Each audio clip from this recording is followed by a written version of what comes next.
বজরংবলীর পুজোর পাশাপাশি তার স্বপ্ন দেখাও নানা ইঙ্গিত বহন করে।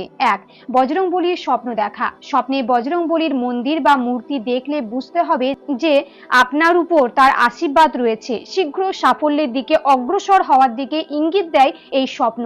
দুই, পঞ্চমুখী বজরংবলীর স্বপ্ন দেখা।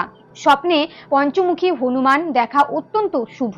এমন স্বপ্ন দেখলে বুঝতে হবে যে আপনার মনস্কামনা শীঘ্রই পূর্ণ হতে চলেছে। তিন, বজরংবলীর প্রসাদ খাচ্ছেন।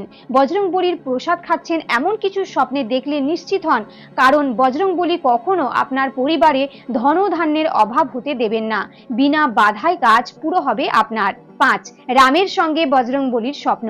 রামের চরণে বসে থাকা বজরংবলীর স্বপ্ন দেখাও অত্যন্ত শুভ। বুঝতে হবে যে আপনার উপর বজরংবলীর আশীর্বাদ রয়েছে। সমস্ত ক্ষেত্রে সাফল্য লাভ করবেন আপনি।